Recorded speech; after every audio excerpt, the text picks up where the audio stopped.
अस्सलाम वालेकुम listeners and viewers, उम्मीद है आप सब खैरियत से होंगे। So let's talk about you की एक और एक्साइटिंग एपिसोड के साथ मैं आपका होस्ट तैमूर अहमद। और आज हमारे साथ बहुत ही ख़ास मेहमान mister Imran Shafiq, the rock star mister Imran Shafiq, जिनसे हम बहुत सारी बातें करने वाले हैं। बहुत सारे सवालात हैं हमारे। सबसे पहले तो सर बहुत शुक्रिया आपने हमें आज टाइम दिया अपना। तो before we begin I just would like to ask you how you are doing, how is everything? Doing good. I mean, rock star is a questionable term that implies that, I mean, a defunct maybe rock star, but ex rock star. I'd say I'm not very active in the music scene these days, so I have to kind of preface that, lest people get the wrong idea. Right, no, no, sir, that's very humble of you because once a rock star, always a rock star. At least that's how we see it. Chalo, So, okay, I'll take it. I'll take it then. Chal- I'll take sounds good. it. So, sir, basically, in this podcast we talk about music, of course, but we also like Mm, to ask questions कि लोग जो music करते रहे हैं, जो artist हैं, उनका actually influence क्या रहा है? मतलब उनकी म्यूज़िक mm, जर्मनी में कौन सी ऐसी चीज़ें थी जिसने उनके म्यूज़िक को और उनके स्टाइल ऑफ म्यूज़िक को खासकर शेप दिया? तो mm. पहला सवाल मैं आपसे पूछना चाहूँगा कि ज़ाहिर है you spent a lot of time in Bahrain, then you spent time in the US and then in Pakistan. So this multicultural experience of yours, do you think that had anything to do with the kind of influence you had on your music? Yeah, 100%. I mean, वो there's been a lot of talk recently आजकल के ज़माने में ख़ास तौर पे the I think the term is third culture kid, which Yes. is that up, you kind of end up growing up in an environment that is separate from your actual culture at home, और बाहर जाके आपका अलग होता है. So it's a typical kind of immigrant story, but I think it applies even more so to like tends to involve ये जैसे Pakistani growing up in the Middle East, and then inevitably a lot of those guys end up in the US. So I think we tend to be uniquely kind of positioned to have experienced like the Pakistani culture, some of the Muslim culture from the Middle East, and then of course the kind of the US culture, whatever that is, depending on, I mean, the culture in the US, obviously, none of it is like homogenous. And just like Pakistan is not homogenous, just like the Middle East isn't one culture. It's same thing with America. I mean, there's so many places. I ended up in Texas, which of course informed. I mean, when I landed in Texas at 18 years old, I'd never properly heard, Stevie Ray Vaughan. I'd never properly heard Eric Johnson. Although, I'd read about them, but I wasn't, but when I landed here, I was like, oh, yeah, these guys are a big deals here. These guys are legendary here. And which, of course, leads you to like go down that path. And I think mid influences because of that have always kind of been a mixture of everything, So the and I would say, I mean, the Arab influence is there, but I went to an American high school growing up. So my elder brothers, who I credit for the most part, मेरे तीन बड़े भाई हैं. I think they were a lot older than me. So, and it also, I would say, they're the biggest influences, obviously, as to a young impressionable kid growing up in Bahrain. I spent a lot of time by myself for the most part. So they were like because they were so much older. I didn't have like a sibling relationship. I had like an uncle kind of relationship with them. And they were just these cool older guys that were doing, awesome shit. And I was trying to, get in there somehow. I'd be like, I want to be a part of that. Like my eldest brother was the one who taught me how to play guitar. So he was guitar player, singer. His musical style was more, Bollywood, Indian, and Pakistani pop music and stuff.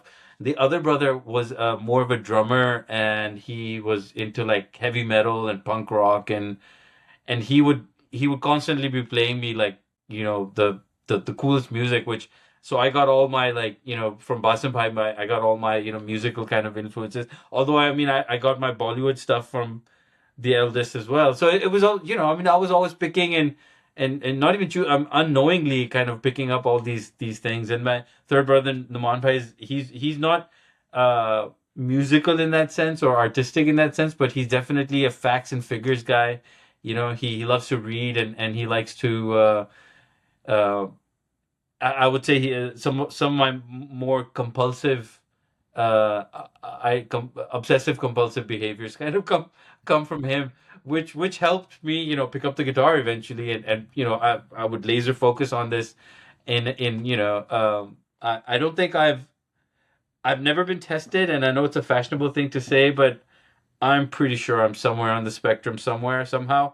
So so I think that kind of you know I remember just kind of locking myself in my room, अम्मी भी कह रही को जाके किसी दोस्त को मिल लो, को बाहर जाके कुछ कर लो. I used to skateboard at some point. I used to do some of those things. But then once I picked up the guitar, it was just, me.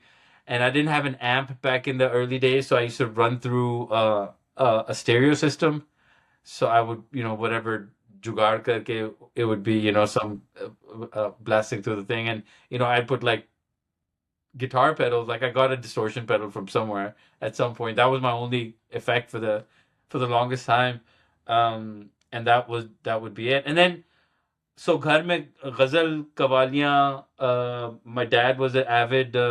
He loved poetry, whether it was Persian or Arabic or Pakistani or English for that matter. But he was definitely into the arts that way.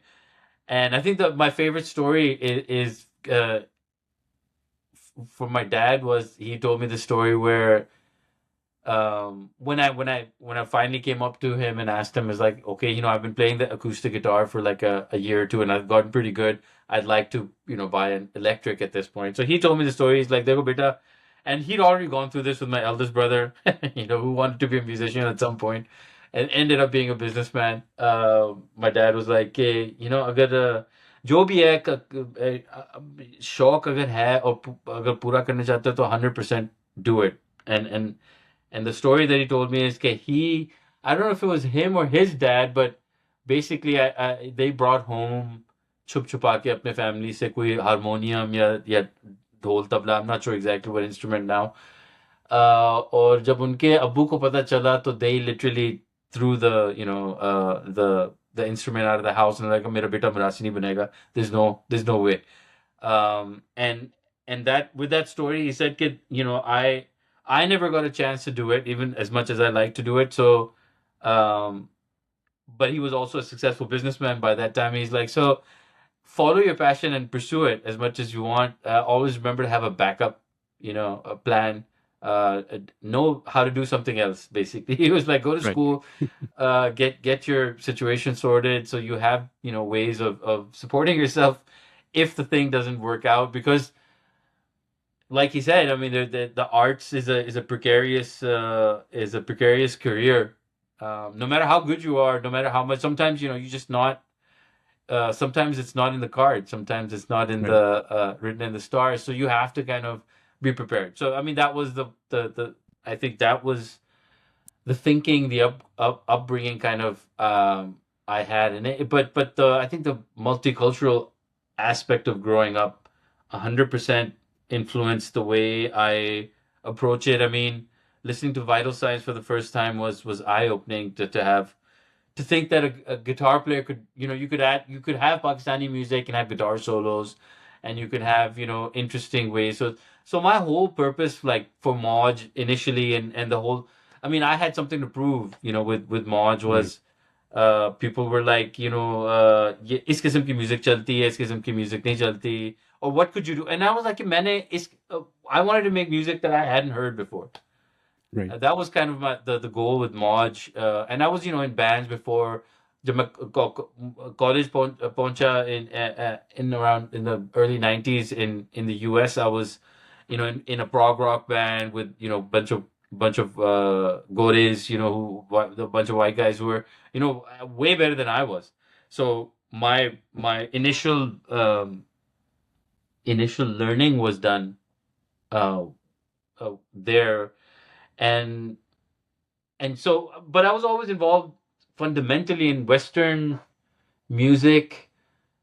Yet I loved, Nusrat Fateh Ali, I love Junoon, and I love Vital Signs and Nazia Hassan and Zohaib Hassan, and all the other Pakistani music. And then I grew up with like Amitabh Bachchan, Bollywood music. So Right. what I wanted to be able to do was somehow combine my love for all of these things. Again, it was a mishmash of which forces you to kind of do it. So I'm not the best blues player, but I was definitely blues inspired. I'm not the best, desi guitar player, but I'm definitely like if I hear something in that vein, I mean I enjoy it. I mean I Right. feel it like any red-blooded Pakistani would, when I Right. when I hear Junoon, I get excited.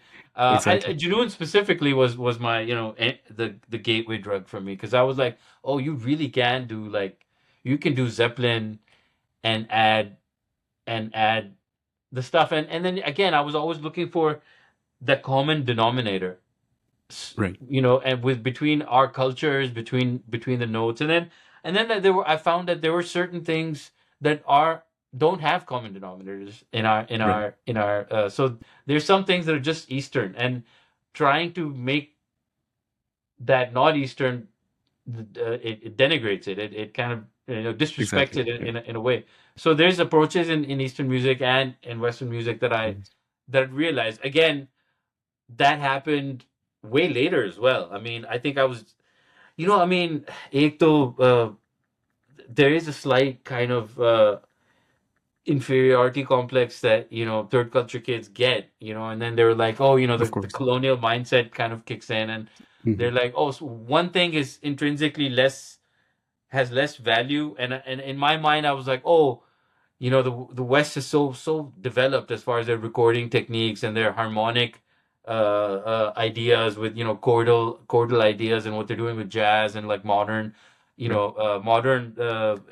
like, and I'm not talking like top 20 stuff, that those there's always you know common denominators in that, because it's the idea is simplicity and easy listening in many ways, Right. most ways. But what I'm talking about is like the higher art forms of the East and the higher art forms of the West. And I always was like, and even if I didn't say it out loud, I was always thinking, oh, that these guys are really advanced as far as the recording and performing and everything. And it took Coke Studio and sitting there with Rahil Hayat and kind of learning from him and I've had the privilege of and honor of playing with the the best of the best as far as the East goes, Yes. Of course. in their realm, there is really no comparison. And to be fair, I mean, I haven't done the same in the West. I mean, I'm not out here playing with you know some crazy jazz cats, but I mean, I do have understanding. But what it did, it illuminated a certain. It's growing up this way. We have to be able to switch perspectives and to be understanding um, of the approach that a culture takes, or Right. a musical idea takes, or musical fundamentals that you have. And then what you want to be able to do is you don't want to detract or take away anything from it. Uh, add value that where you can, and where you see fit. And I think that's how I kind of live my life in these different cultural scenarios that I've found myself. And it's also my approach to music now. It's changed since the Moj days, for sure. That the ideas that I had there, um, my approach and my views have changed on music. Of course, I mean, you should always be growing, right? So that my Exactly. goal is to be better today than I was yesterday. So Right. that's I'm I'm always embarrassed every time I hear something that I've done from obviously from my past, because I'm like, oh, I feel like I'm so much better now than I was then. So it's Right. it's like, oh, cringe. I think even if I did something last week, I'm like, oh no, I've learned so much since then. It's always embarrassing. So yeah. But sir, I would also like to add there. First of all, ये जो आपने third world kit की बात की थी, I think Hmm. for me, I think it's also a form of kind of higher intelligence, for the lack of better term, because you have to shift between cultures quite a bit sometimes. Hmm. जैसा कि आपने कहा कि you like one needs to have an understanding कि अगर मैं for example एक Western oriented gathering में बैठा हूँ तो how am I supposed to conduct myself versus I'm Exactly. studying at home and things like that. और Yeah. सर एक चीज़ जो जैसे कि आपने काफ़ी जो पॉइंट्स आपने यहाँ पे हिट किए, लेकिन 2-3 चीज़ें मेरे माइंड में जो स्टिक की, वो एक तो ये कि आपका जो इन्फ्लुएंस रहा है, I think that also I think allowed you to be so diverse in your playing style. Because अगर हम आपका कुक स्टूडियो का सफ़र देखें खासकर, तो आपने मतलब कोई ऐसा आर्टिस्ट नहीं जिसके साथ आपने प्ले नहीं किया, और not just an artist but each artist specifically was basically bringing their own way of playing. चाहे वो आरिफ लोहार हो, चाहे वो कोई भी, मतलब you know just a wide spectrum. और आपने जैसे अपने भाइयों की बात की, तो it sort of reminded me, मेरे भी बड़े 3 भाई हैं और मेरे उनमें भी कोई 15 साल 13 साल इस तरह फ़र्क है। Oh, तो okay. When you were mentioning that story, I was like you no I was in the same shoes, because मुझे भी होता था कि मैं किसी तरह इनके साथ बैठूँ ये वो, बट इतना बड़ा age difference, so it just couldn't happen. Yeah. And you know like you were also saying कि your dad was like you know just have a backup as well. तो एक छोटी सी मैं आपको बात बताऊँ यहाँ पर कि मेरी मॉम मुल्तान में रेडियो पाकिस्तान में, like you know that was her Awesome. Career as a writer Okay. And everything. तो वो ड्रामास लिखा Awesome. करती थी, तो मैं लिटरली उनको बैक करता था कि मुझे प्लीज़ एक रोल दे दें, I I just love to you know go and act. तो उन्होंने हमेशा ये कहा कि बेटा मैट्रिक कर लो, उसके हाँ, बाद and then I finally. Ended up moving here, so that remained वहाँ पर। Didn't happen. लेकिन सर, आपने मौज की बात की, तो हाँ. मौज को मैंने फर्स्ट टाइम सुना था, आई थिंक उस like 2004 2005, and Mm. quickly and right away I remember कि it struck to me as something different than what was being played typically on the mainstream. मुझे ज़ाहिर Mm. उस म्यूज़िक की कोई sense नहीं थी, I didn't know what you know funk rock is, Yeah, what's yeah. hard rock and all those things, but I could feel कि this is something different. और आपके जो 2 गाने हैं वो मुझे स्पेसिफिकली याद है, एक तो मोना, क्योंकि वो हाँ. बहुत कैची, बहुत मज़े का सॉन्ग है। देन पहेलियाँ, बिकॉज़ पहेलियाँ आपने कोक स्टूडियो सेशन के कोक Me. स्टूडियो के सीज़न 1 में भी किया था। तो That's सर, right. मेरा एक क्वेश्चन इससे रिलेटेड ये है कि ज़ाहिर है जो आप, every band that comes along, वो अपना एक ख़ास साउंड आउटपुट करने की उनके माइंड में होता है कि this is the kind of music I want to do. आपका म्यूज़िक डिफरेंट था, डेफिनेटली जो मेन स्ट्रीम में था, we were used to listening to Vital Signs, Junoon, and then Jal was also coming along the same lines. तो were you a bit skeptical कि यार ये जो हम sort of like funk rock और ये इस तरह के म्यूज़िक लेकर आ रहे हैं, would people be receptive of this, या फिर you were like, you know, but whatever people think, this is what we love to do and we're going to do what we want to do? Like, what Yeah, was your I thought mean, process there? the thought process was, and I think I kind of touched on it a little bit earlier. लेकिन मेरी कोशिश यही थी कि I felt like there was a kind of music that was missing from the scene. I knew, okay, there was like the rock stuff that's happening, and then there's like the mainstream stuff, and I knew that this wasn't necessarily the Moj really was me trying to be as commercial as possible. Commercial as possible in the Okay. sense that I don't want to I don't want to lose the audience at any point. I mean, I want to be able to uh have a groove, you know, and somehow appeal to the nature of what a Pakistani listener might enjoy. At the same time, I want to be able to do stuff that I haven't really heard, and of course that is a part of me. But at the same time, I mean, if you leave me to my own devices, I make very esoteric, very uh unapproachable music for the most part. I'm a terrible DJ. अगर किसी party में कोई मुझे कहे ना कि अब अपनी पसंद क्या है, they're like, oh, you're a musician, play the stuff that you like, and you're like, you don't want to hear. Trust me, you will Exactly. not enjoy the thing, because as a you know, I mean, not just a music player, but I'm a music lover, right? And as a music lover, I'm like a connoisseur of music. So, you know, sometimes connoisseurs eat stinky cheeses, and they eat things that are, you know, you're like, why would you do that? And you're like, it's because we've experienced the bass line. We know what the bass line is.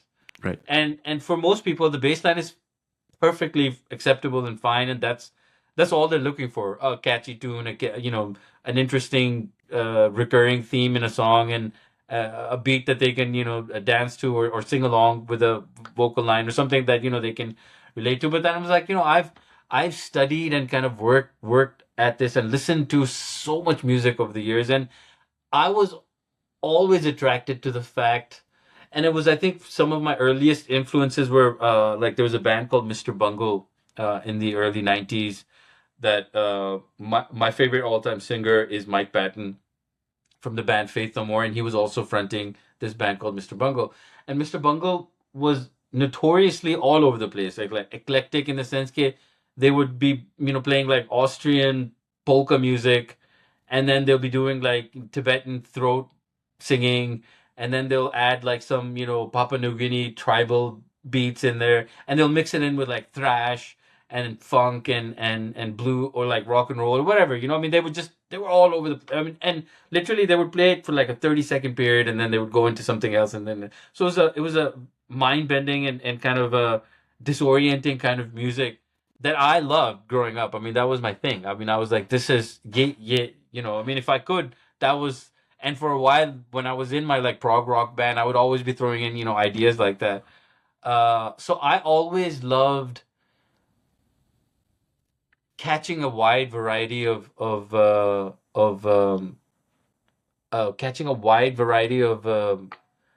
sounds and genres. So har cheez. And I think it all kind of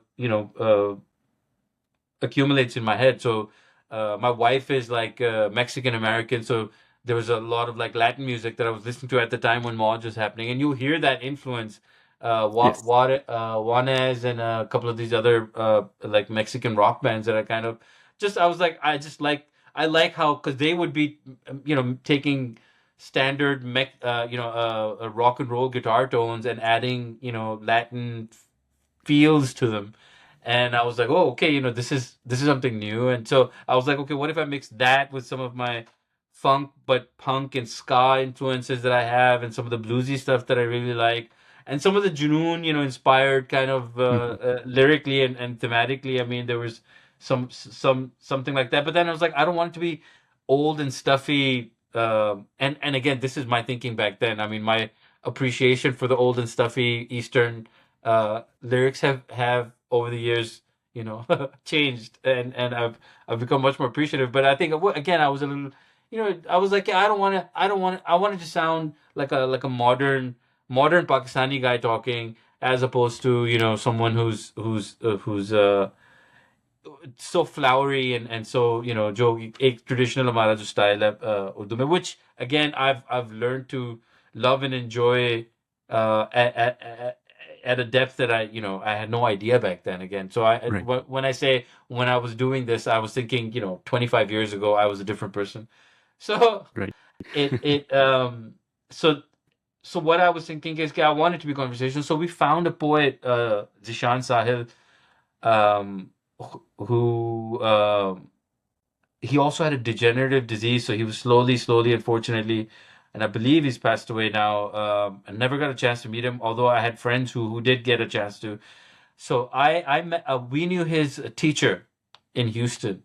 So we were going to the teacher, his old, I'm not sure from how they knew each other, but uh, this our friend of ours, this was our friend's father basically, and so we were like, we need help with the lyrics. मेरी उर्दू इतनी को बुरी है, I mean, I can converse, but writing it out and kind of making that sense. Ironically, like, and I'm an English major, so my English is great. I can totally express. I've learned.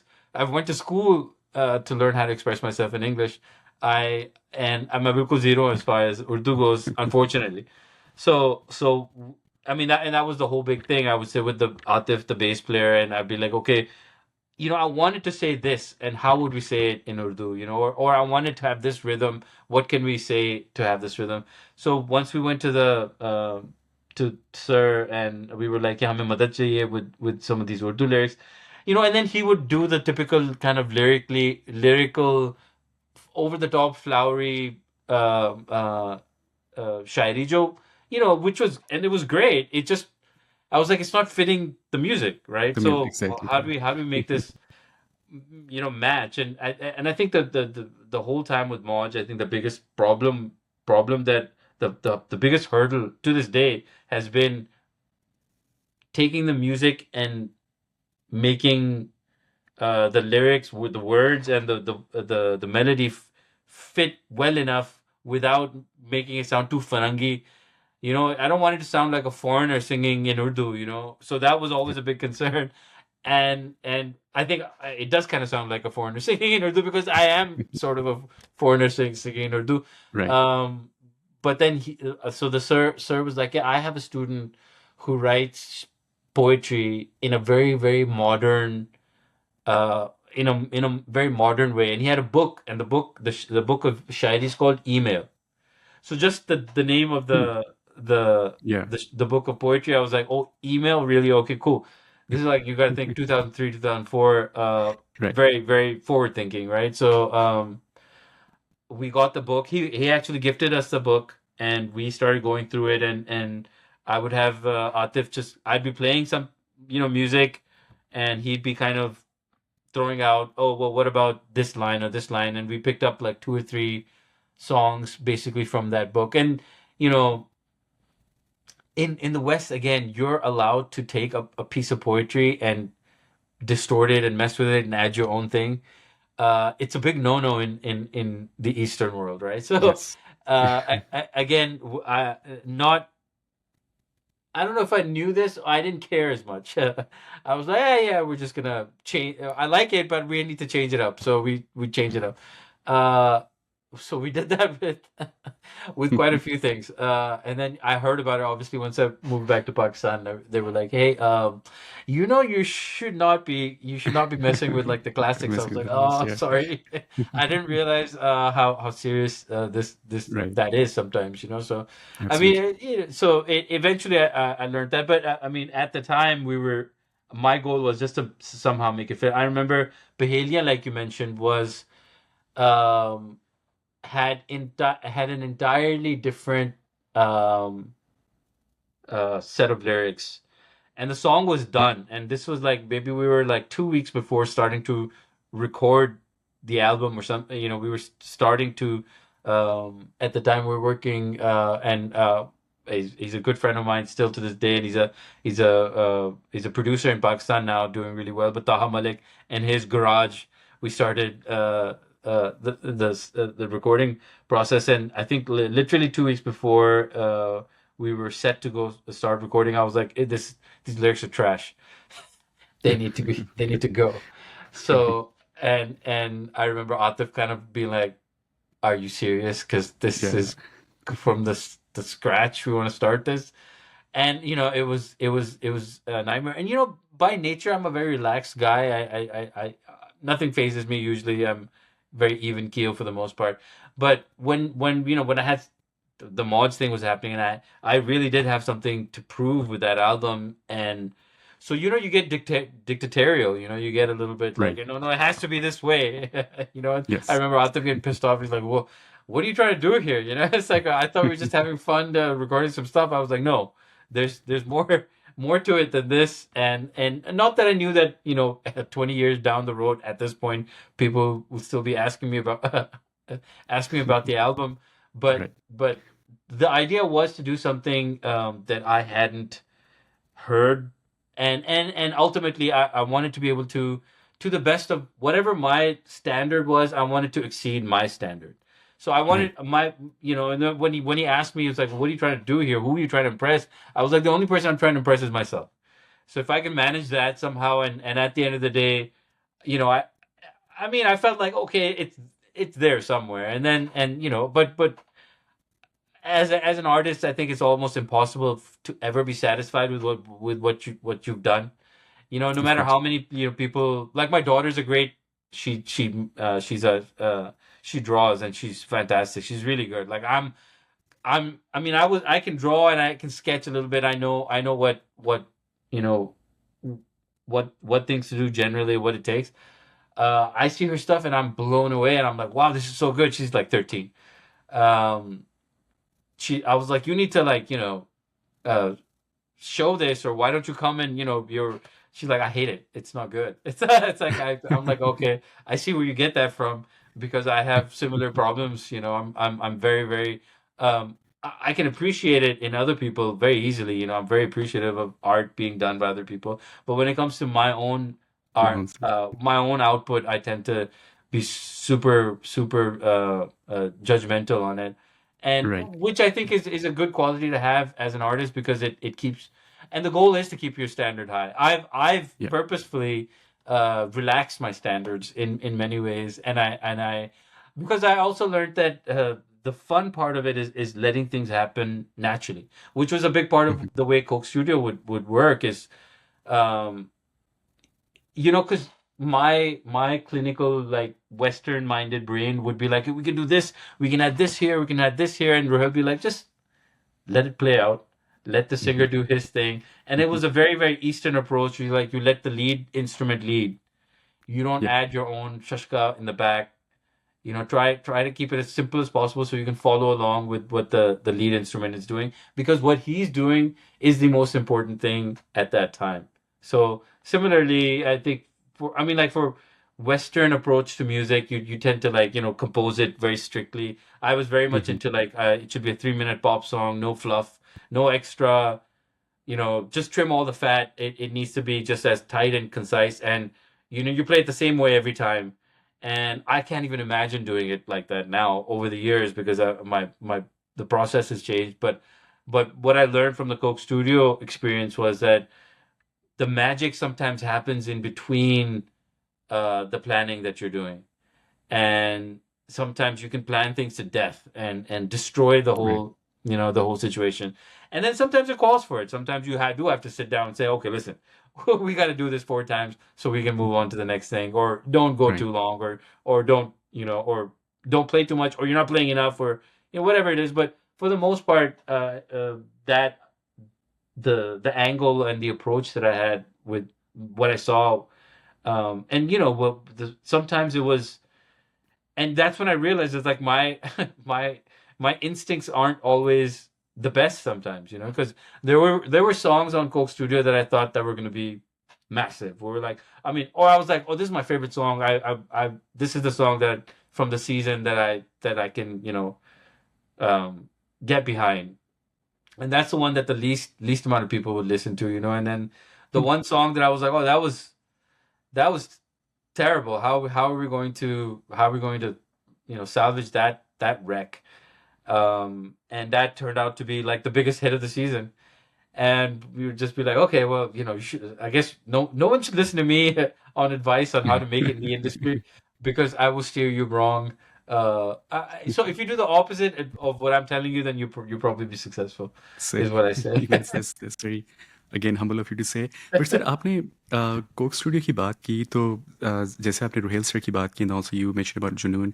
Hmm. मुझे याद है कि Coke Studio में आपने जो sir Ali अस्मद के साथ गरज बरस में you had a pretty I would say really strong solo in that song, and then you also played with him in Balapa in Coke Studio. So basically वो काफ़ी सारी मेरी memories हैं जो आपकी जिस पे स्पेसिफिकली आपकी प्लेइंग हमारे दिमाग में याद रहती है। आपने अर्लियर भी वाइटल साइंस और जुनून का जिक्र किया था कि when you were growing up and you had a chance to listen to those bands and those sort of stood out to you in Pakistani music, Yeah. And then eventually later in life you had a chance to play with sir Rohail Hyatt, and then फिर आपने जुनून के साथ भी concerts भी किया, आपने sir Ilyas के साथ भी प्ले किया। तो हाउ वाज दैट फीलिंग कि जिन लोगों को आपने सुना, जिन I mean to an extent I can say कि आप उनके फ़ैन भी थे, Yeah. then when you had a chance to sit with them and create music and play music, so what was that feeling, if you can walk us through that a little bit? It was surreal at times. I mean, it's not that they're that much older than me, I mean, I have friends that age, there's nothing. But they were bigger in scope and personality than I felt like I could comprehend. I mean, Royal Hayat has been uh, a famous Pakistani since he was 17 years old. So he's been, doing it for a very long time. So, and then when I was, in isolation making the Moj album, I mean, I always had connections to the Pakistani music scene. My eldest brother, because he was in the music scene, he knew Ali Azmat from back in the day. Like had run-ins with Ali Azmat, and then I saw his like the meteoric kind of rise of Junoon Mhm. at one point. And so you definitely put them, on a pedestal, obviously, because they're the guys that um Ali always gets pissed off because I always say, I was growing up and I was such a huge fan of these guys. He's like growing up like you're that much, you're like 5 years younger than me. It's not like I'm like a different generation. I was like, okay, fair. That's fair. I'm not saying I'm not saying I was a kid, but I'm saying he was definitely ahead of the game for Right. me. I mean, I wasn't in the music scene at the time. I was going to school. I was in America, living my life kind of distinctly from the music scene in Pakistan, even though I had connections. So, I mean, I knew Mikal Hassan was starting and he was had his studio set up. I know Noori and pre-Noori, basically, Ali Noor was in a band called Coven, and I was like good friends with Hamza, and obviously ended up joining Coven at some point later on. So I knew Hamza and his elder brother Mohammed Ali. All these guys, my cousin Abid and Fahad Khan were in the music scene. So I would always be like, "Oh, Fahad's playing with the Fusion Boys," and Abid Hmm. was playing with EP. Abid was one of the founding members of EP actually. So Nice. so I'd always hear these like, "Oh, we're doing this, we're doing that." The Coven first Coven Not in Your World album came out and Hamza sent me the tape. I mean, it was literally like a hand drawn cover, and I was like, "Oh wow!" And then I heard the songs, just completely blown away by it. So there was always, this connection, but then you sit there and I'm having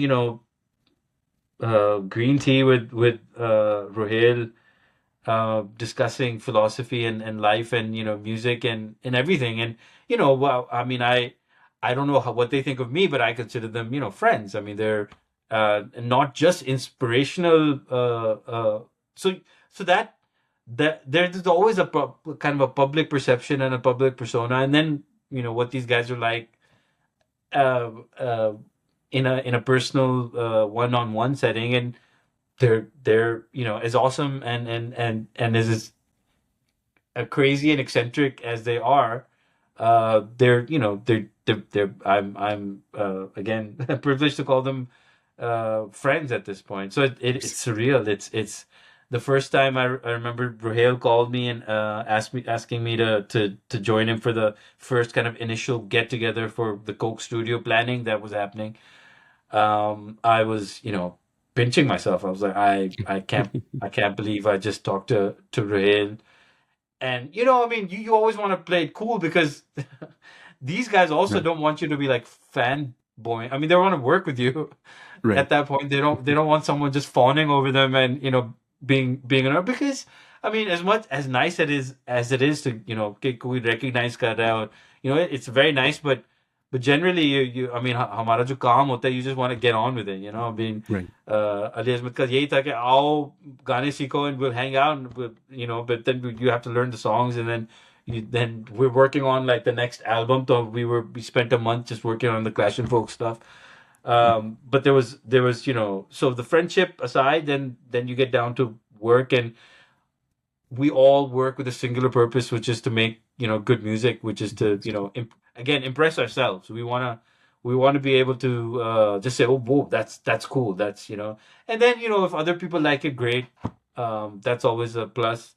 But I think for the most part, so so we'd be working and so आप सोचे रोहेल के साथ at least 6 7 years every 3 or 4 months, every year, 3 or 4 months, intense Hmm. periods of working together and coming up with music, and then kind of following along his lead and kind of seeing how he approaches things and picking his brain on what do you think of this and why are you doing it that way, and then and then sometimes you're like, I don't know if I agree. Of course, it's just like anything else, you're like, so you find yourself contradicting your childhood hero.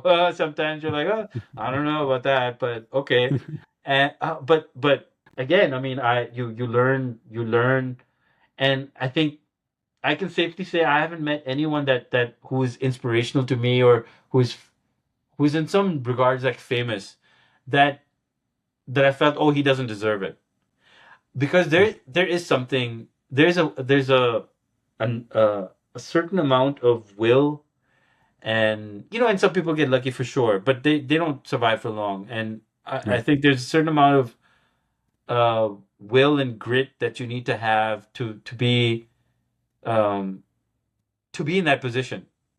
You can't be in that position without serious um, uh, devotion and conviction to what you're doing. Right. And I've seen it with Ali. I've seen it with Rohel. Every artist that I ended up working with in Coke Studio, people say, "Who's your favorite?" I'm like, everyone's my favorite while I'm working with them.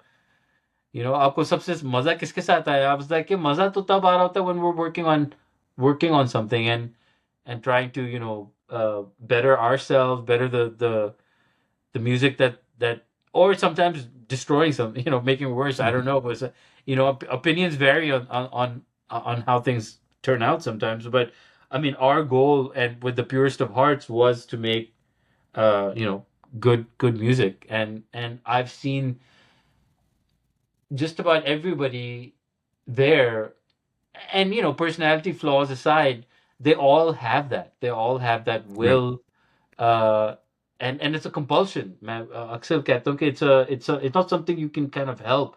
So cream always rises to the top. I mean, and that's not just in the sense कि आपको talent है या नहीं है. Sometimes you Right. you need maybe 20% talent and 80% the management skills, to be able to Right.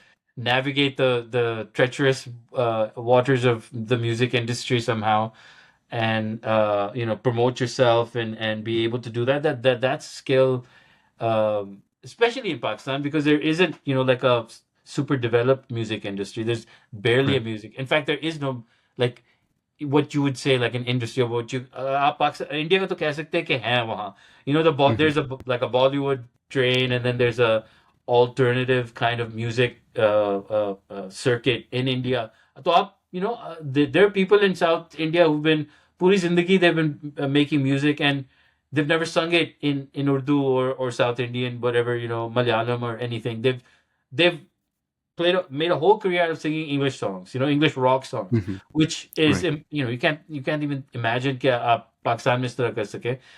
लेकिन it's a huge market in India, and they have uh, there's enough, even if you have a niche sound, there's enough people that can provide you with a living there, with that niche Right. sound. So if you can, attract, a thousand people in every city, you have a way of, making a living. So some of these guys, Exactly. and then Yeah. you can moonlight as a Bollywood producer or singer or a musician during the day. So there's ways of making it happen. But in Pakistan, to aapko definitely. So in almost all the Pakistani artists, and I've always said this, is that I respect and admire anyone who's in the music business doing it, and not, from session musicians to audio engineers to the record producers, and anyone who's kind of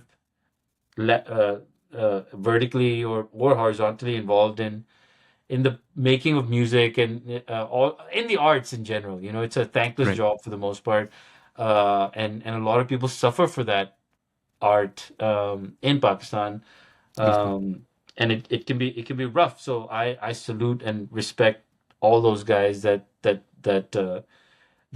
do it, and it really is for the love of it. I think if and then some of those guys get lucky enough to be in the top tier of the artists, and those guys make decent money, and they have a relatively nice life. But anywhere, if you're anywhere below top 5, top 6, things get harder. You have to like It struggle gets and hard. kind of Yeah. fight for बिल्कुल. the scraps of the kind of money that you need to be making to kind of survive. So Right. it gets harder, बिल्कुल sir, but और and I would say कि sir हमारे भी frankly यही तासुरात होते हैं Pakistani artist के बारे में कि they work really hard just to survive, let alone Mhm. Becoming famous and everything. Yeah. यहाँ पे सर एक क्वेश्चन मेरा आपसे है. इनफैक्ट कुछ दिन पहले ही मैं आई बिलीव ट्रिब्यून पे एक आर्टिकल पढ़ रहा था, उसकी समरी ये थी कि Pakistani music has basically stood the test of time. उसकी रीज़न ये है कि देर इज़ नो डाउट कि हमारा म्यूज़िक 80s ऑनवर्ड काफ़ी अच्छा था. उससे पहले भी हमारा म्यूज़िक अच्छा था, लेकिन डिफरेंट काइंड ऑफ म्यूज़िक था. Then we had mister Zuhaib Hassan, miss Nazia Hassan, and then Vital Signs Junoon and all these bands, not just the commercial bands but also the bands were playing underground, चाहे वो लाहौर हो, कराची हो. I use to live in Dallas, तो वहाँ पर बहुत सारे लोगों से मुलाकात हुई जो कराची में प्ले करके आए हैं. दे यूज़ टू टेल अस कि वहाँ पे वीकेंड्स ऐसे भी होते थे कि हमने यहाँ पे एक शो किया, 2-3 गाने गाए, अपना सामान क्विकली उठाया, Yeah. बाइक पे बैठे, दूसरे शो पे गए, वहाँ Just पे किया. तो the entire night they used to just keep rotating and singing. yeah. Bollywood का इन्फ्लुएंस रहा है Pakistan, there is no doubt, because उनकी मार्केट ऐसी थी, उनका कमर्शियल एस्पेक्ट ऐसा था कि हमारे लोग इंगेज होते थे. और Mhm.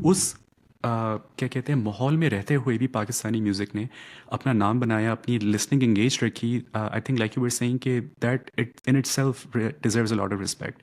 लेकिन अगर हम उसको 80s ऑनवर्ड्स देखें तो सर बैंड्स का एक बहुत बड़ा हाथ रहा है। आपने भी आई एम श्योर चंद एक बैंड्स की जिनकी आपने बात की, कोविन की आपने बात की, एक दो है और बैंड्स की जिनका शायद बहुत से लोगों ने सुना भी ना हो, बिकॉज वो उस तरह से कमर्शियल लेवल पे नहीं आए थे। लेकिन सर अगर हम फास्ट फॉरवर्ड करें आज देखें, आप कोक स्टूडियो में you been part of the house band, one of the permanent members of the house band since the very beginning, and like in everything or in every country's music, even in Pakistani music, we have seen a lot of evolution. In fact, I would argue कि पिछले 5-6 सालों में या 4-5 सालों में बहुत ज़्यादा evolution हमने देखा है। और कोक स्टूडियो की अगर आप देखें तो it has become more production focused, a lot of like solo musicians coming in. I feel like कि जो बैंड कल्चर है वो सॉर्ट ऑफ पीछे जाते जा रहा है। Like you don't see a lot of bands. We saw Pepsi Battle of the Bands couple of seasons few years ago. वो भी जो बैंड्स जीते, आपने उनको चंद एक महीने सुना फिर वो भी गायब हो गए। You don't get to hear a lot of bands. मौज का जैसे एज एन एग्जाम्पल हम बात कर रहे थे कि you were working on that set of songs back in 2003 2004, but I was just listening to Mona this morning, as an example. So what is your perspective, like आपको क्या लगता है कि पाकिस्तानी बैंड कल्चर ने सफ़र किया है इस एवोल्यूशन से, या फिर it's just a phase in which we are seeing a lot of solo musicians and maybe eventually will get the bands back into the picture? Like what is your thought on this specific topic here? Yeah,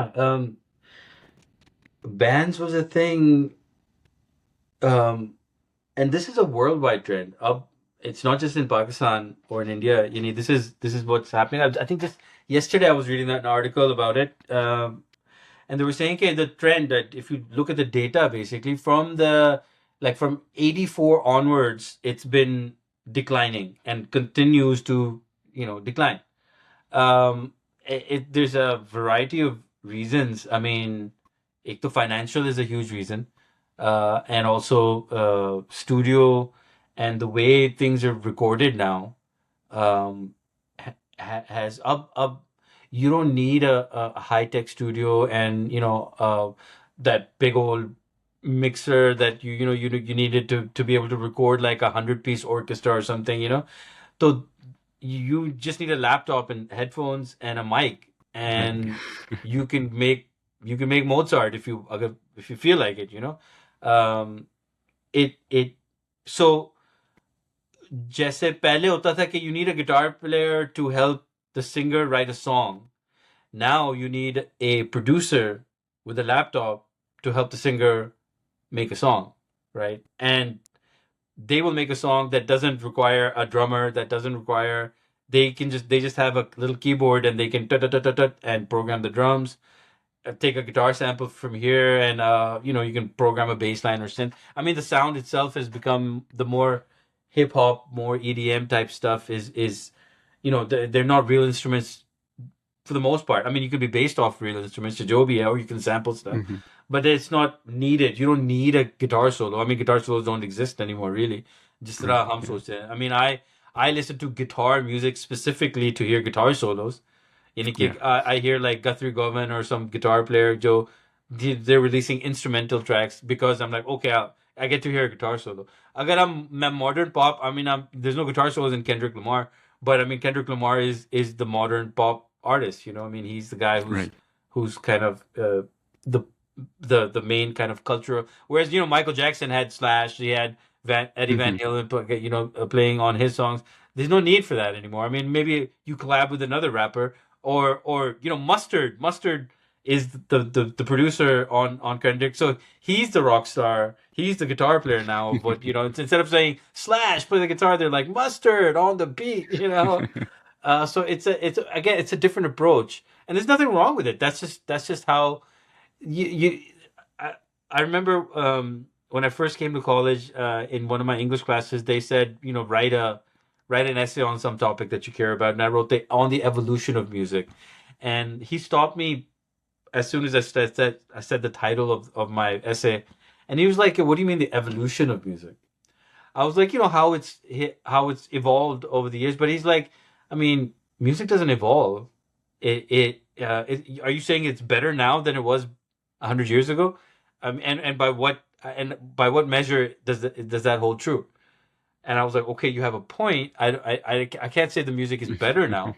In fact, I think as far as pop music and top 20 goes, I think it's devolved. It's getting simpler Right. and simpler and simpler, and more, less instruments, and more focus on whatever flash that kind of that goes along with it. I mean, rap music is basically a beat and a guy singing on talking over it. So Right. it's like the literally. So he's like, is that evolution? Is that some kind of evolution? Or like, are you? Well, I'm like, okay. So what we're doing is music spreads out in various ways, and what was once the new hot exciting thing becomes a niche market and becomes eventually a respectable academic uh subject or genre. Right. Jazz initially, when it came up in 100 years ago, like 100 years ago to the day in 1925, jazz was considered like what what we think of as rock and roll. It was rebellious. It was confusing to the generation of the time. They were like, what's going on? And then eventually, it became so popular. Swing was a thing. I mean, swing was the only kind of music that you could kind of play back in the day, right before rock and roll and everything. And eventually, what is swing and jazz now? They're respectable academic older generations music, right? And that same thing has happened to rock music, in my opinion, which is there's rock academies. There's a school of rock for kids, right? Like my kids were going to a, I could never even imagine this growing up, that my kid would go to a school that's called School of Rock, and they would learn like Zeppelin and Deep Purple and Def Leppard songs or whatever, or like Jack White songs, and they were teaching them songs and getting them up on stage and performing with like distortion and at like 10 years old. And I was like, okay, so now see the how can that be cool anymore? you know Right. so I mean, I think it's cool because I'm like from the generation that thought that was cool. But obviously my kids were like, hey, I mean, I'm not really into it. So I mean, this stuff, but I can see why if I was growing up and at their age, I would be like, I want music. My music has to be anything that isn't my parents' music. So that's what they get into. That's what they're excited by. तो आजकल के ज़माने में वही there really isn't a band culture as such because एक तो financially it's a strain Hmm. trying to figure out who gets what. I mean, those days are over. Touring is a nightmare. I mean, Right. not, and I mean, I'm not just talking about this is not just Pakistani, but worldwide. I mean, even in the US, if you hear bands talk, they're like, we're not, we tour, but we tour because we love to play, but Right. there's not a lot of money. We have to make money selling merchandise, or we have to sell money doing other things, whatever it is that we have to do. So it's not a lucrative business. And then if you can somehow manage to take 4 or 5 band members, make them two, you're saving a bunch of money. If and if you can just play your music from a laptop, or have one kind of guy maybe making some kind of music, and of course everyone makes it work one way or the other. Bands still go out and tour, and I'm not saying it's Right. impossible, but I think it becomes easier when you can. So the idea has just kind of changed, and what's the best way to do it is if you can be self-producing, and Right. I would say, and my advice for the last 20 years, acha, it was a revelation for me as well. I was there when the shift happened from studio to the bedroom, really, of making music. I mean, most music is made in bedrooms now. I mean, Right. or it can be if we really need hotel bedrooms or hotel rooms or whatever. Someone's on tour, they take their little mini keyboard and their laptop, and they're composing songs, and they're if not completely making them songs, they're to the point where you just need to add like some nice vocals and you're done. Right. So when the PC got powerful enough to record multi-track audio, and it was an exciting time. I remember because before that you have to be super rehearsed. You had to have all your songs down pat because you only had like 2 or 3 attempts. It was like Right. $50 an hour at the time. Like this, I remember recording in a studio that had at one point reel to reel, but then ADATs came in, which was digital technology, which was super impressive because you could cut and paste a little bit better and it was cleaner. But even with the ADATs, it was $50 an hour, and we had about 4 or 5 songs to record. So we were like, okay, we have 2 days. We have to go in, and if any one of us doesn't know what they're doing, we have to start. There's no like cut and paste कि एक part इस तरह Right. एक part उस तरह फिर हम वो करेंगे फिर हम ये डालते हैं चलो ये भी डाल देते हैं वो भी डालते हैं. There's just like, okay, we all have our parts. We have a limitation of these 16 tracks. 16 tracks was a luxury. I mean, Like, the vast yeah, majority of the times it was like an 8 track. So it's like just an eight one track. track Yeah. for this, one track for this, one track for this, maybe a stereo effect and some backing vocals. That's it. I mean, that was it. And that's also why it was so impressive when you heard, like 100 tracks on a song. We were like, wow, you really had to work hard at it. I mean, the tape would have worn out by the time you were, tracking this sometimes. So yeah, that was impressive. Hearing an orchestra now, not very impressive. I'm like, okay, Mhm. so I could do 1,000 track song if my Yeah. PC is powerful enough, and they are now. It's not it's I'm like, oh, you got 100 backing vocals? Okay, anyone can do that. It's not. Right. You can automate that now. You can just make Exactly. a With make a harmony just a on this. single Yeah, vocal. Yeah. yeah. Exactly. So it's not that impressive, but yeah, back then you had to have everything planned out.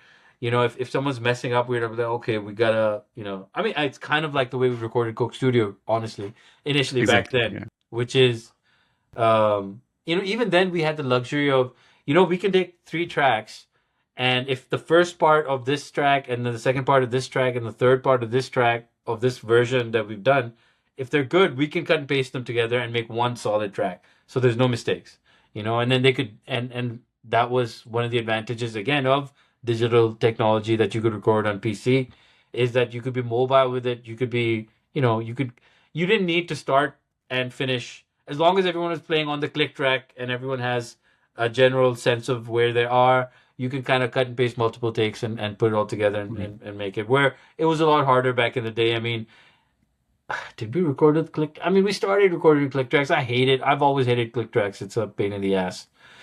It's नहीं sir my आपने know that that's understandable sometimes कभी एक आध दफ़ा मुझे भी मौका मिला वो इन एयर में क्लिक ट्रैक लगा के गाने का तो लाइक नहीं यार इसको बंद करो it's just diverting my focus so much कि I am Are listening you just the a click track I am not are you a listening to singer, anything or I mean, I'm just finding out more primary about you at this point. No So primarily primarily a singer singer. Sir Okay. या And a guitar player. I see. Guitar player just rhythm but Okay. Focus was on vocals हमारा band था So Dallas में तो वहाँ पर हम कुछ ना कुछ शोज कर लिया करते थे what was the band which called? Band का नाम था एलिमेंट्स Elements. Okay. Cool. या I don't know if I've अभी I've heard of it, or do I know any of the guys in the band? I don't know. I don't think so हमारे एक guitarist है शुएब करीम वो अभी भी Dallas में होते हैं he is played in Houston quite a bit so may be you run Okay. Into him but Maybe I would I'll से कि keep an eye. हमारा जो सर्कल था म्यूजिशियंस का उनमें वो सबसे ज़्यादा थे and then Yusuf Baig and Raza Baig too Yeah, yeah. Brothers in Dallas you know Those them are या legendary guys. Yeah, I know them. या सो They've been around Yusuf for a while. या so I had a chance to open for Ali Haidar sir Ali Haidar तो Okay. वहाँ पर यूसुफ भाई और रज़ा भाई जो हैं वो उनके उनके साथ उनके बैंड में प्ले कर रहे थे Band. तो I just known those guys Say. And then now I am in Saint Louis Missouri तो अभी मई 17 को एक शो कर रहे हैं हम यहाँ पर तो I am just getting a band from Chicago I have never played with those guys before but Shahzad Marcus is one of the keyboardist Okay. I think he comes to Houston quite a bit, so maybe you've run into him. But Yusuf bhai, Maybe. Raza bhai, I think they're probably the most prominent people that I've played with in Dallas. लेकिन Nice. Sir आपने जो financial strength की बात की इससे मुझे एक joke याद आया था जब when I was growing up in Michigan तो वहाँ पर टिपिकली हम लोग ये जोक किया करते थे कि म्यूजिशियंस का क्या है कि they would pack $4,000-5,000 worth of gear into a Yeah. Pickup truck drive 100 miles to play a $200 gig. Yeah. Yeah. That money does not even barely cover the cost of fuel, but it's just No. passion and love. You're like, oh, Yep. finally we got a gig. Let's just go and play and have fun. Yeah. So it just reminded me of that. Sir, 100%. एक I mean, definitely thank you so much कि आपने इतना time दिया. मेरा बस एक question आपसे है towards the end. Uh-huh. चंद साल पहले तक आप अपने यूट्यूब चैनल पे मोमो मिक्स म्यूजिक पे काफ़ी एक्टिव Oh थे. yeah. You used to do a lot of like playovers, I call it. Yeah. और आप बहुत मज़े मज़े की बातें भी बताया करते थे कि what went on with one song versus the other and all those things. Yeah. Similarly, जब जैसे आपने बात की कि a lot of the music that we are fond of has become educational now. Coke Yeah. Studio शुरू में जब, और नॉट जस्ट शुरू में, like until I would say 2014 15 16 तक, जब बिहाइंड द सीन्स वो निकाला करते थे, Yeah. तो a lot of us would, find that more fascinating because we got to Yeah. see the process of music. Yeah. मुझे याद है जब आप लोगों ने बोहेमिया के साथ प्ले किया था, तो I think Yeah. It was you who was talking about how Bohemia जो है वो एक सुर पकड़ के, and then he just raps on that, and it becomes so easy for you musicians to basically follow along. Yeah. तो sir मेरा basically two part question है. एक क्वेश्चन का पहला पार्ट तो ये है कि can we expect to see you getting active on YouTube channel again at some point? Of course, you're busy with so many other things too. And secondly, are there any upcoming projects or collaborations that you could talk about that we as fans can look forward to? Yeah, I mean, dude, wait, life kind of got me busy. Work started, working, and then so the YouTube channel was fun, and the YouTube channel was, and that kind of came out with the when the lockdowns happened in the COVID era. सारे shows और सारा कुछ जो काम था, Coke Studio got canceled. All the tours that were being planned. I think Junoon was planning a whole bunch of shows that I was Yes. hoping to be a part of. All of them got canceled. So then I was just sitting at home, and I had, I mean, as a as a functioning session musician, especially though, the weekends when you were out of the house, you were busy and there was a lot of traveling, usually almost always. All of a sudden, I found myself at home with nothing to do and this energy and ek to, the the stress of just kind of having to deal with everything that was going on with the COVID, times that were happening. So then I just started doing some live, just to play music, and that again, the idea Right. was, okay, I'll just find some tracks and I'll play over them, and then I'll just talk to my buddies, whoever joins in on the live sessions. So that was and that was a lot of fun, and I really enjoyed that.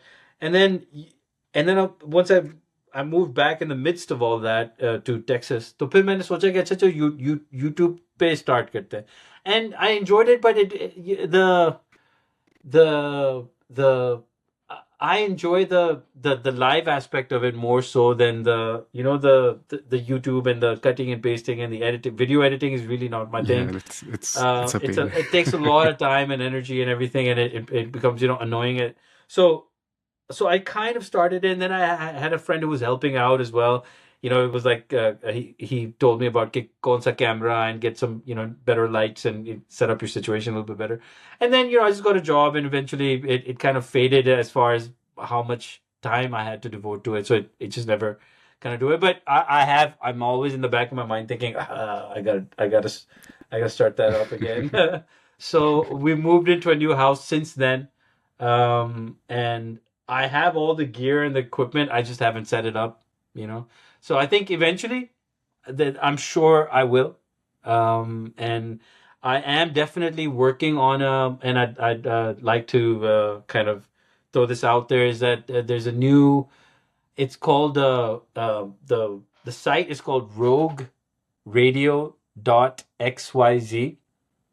And it's, so it's Rogue, like Rogue One, or like, Mhm. I don't know if you're a Star Wars fan, but I Of am. course. So Rogue One is like ROGUE. So Rogue Radio, RADIO .xyz, and it's basically a independent. You can think of it as a pirate radio. So there is no we're solely based off crypto currency. So that's the only involvement. And it's just a website that a friend of mine, Talha, has made, and a lot of these guys were a part of FM 89 from Karachi, if you guys know it. Mhm.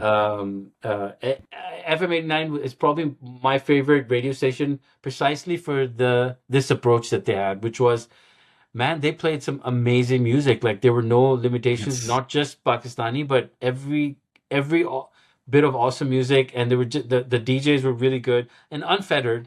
And कि Yes. there's no रुकावट कि ये format है या हमने इस तरह करना है या इस तरह करें उस तरह करें. It was everything from all sorts of and I've there were times when I would be driving back home from wherever late 2 o'clock in the morning from the show or something in Karachi, just listening to 89 and be like, what the hell are they playing? And what is this? And I'd call like the DJ. I'd be like, hey, what were you playing at 2:15 last night? Because it was so good, and I don't know who it was. I just heard it randomly, and then it'd be like, oh, it's this guy. I've discovered so much great music from FM 89. So it's a lot of the Nice. same guys, plus lots of new interesting guys, and they're kind of starting up. So I'm hopefully going to be starting like a 40-minute maybe a radio station where similarly जिस तरह अभी मैंने बकवास की है उस तरह मैं रेडियो स्टेशन पे चढ़ के मैं अपनी बकवास करूंगा and for the most part just maybe play something, but idea is कि आपने अगर political होना है या कुछ भी करना है, and that there's always things to talk about. So I'll maybe get a couple of my friends to come on, and we can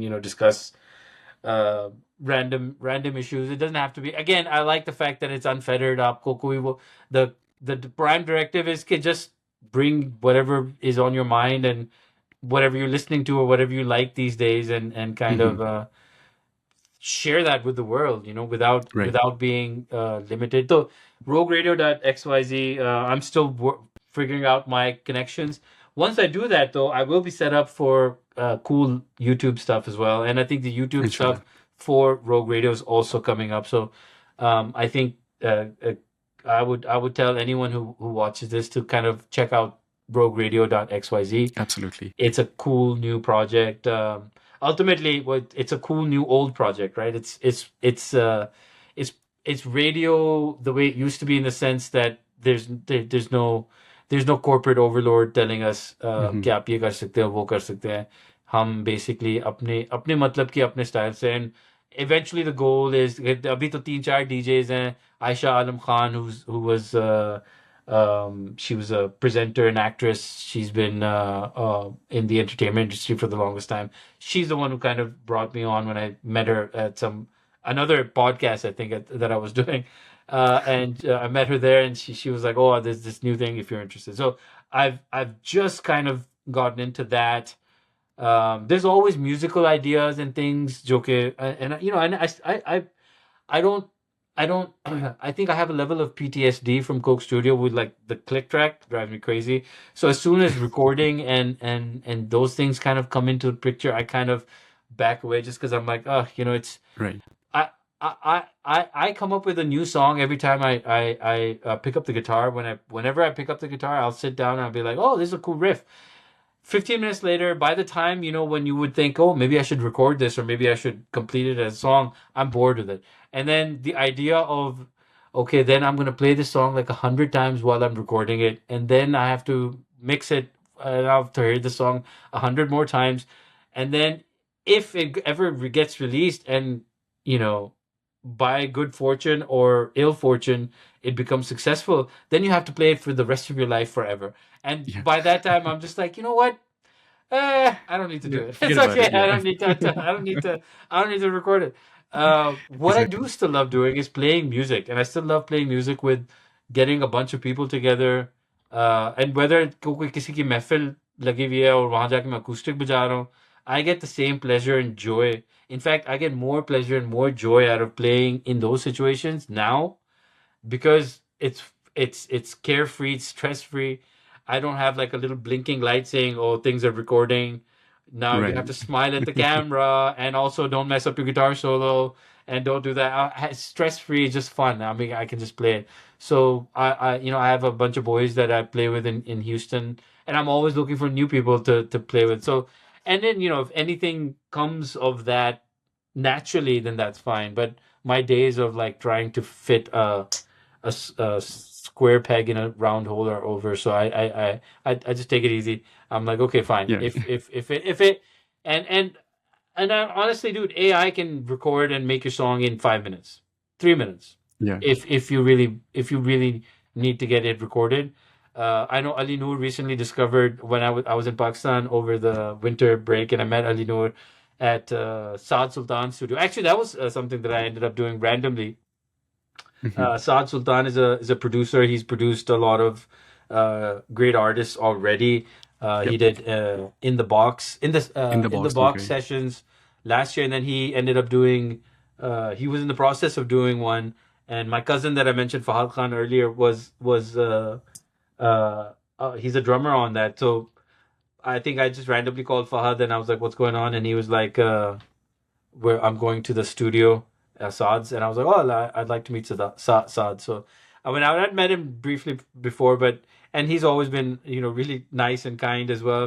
So he was like, why don't you do more? Koi gana kare. He was, he's very he's a motivating factor. He was very so he was doing the same thing with Ali. Ali Noor showed up at the same time, and then Ali was like, "Oh, there's this instrumental that we're doing with this famous Lahore jazz player, violin player, who happens to be in the Lahore jazz ensemble as well."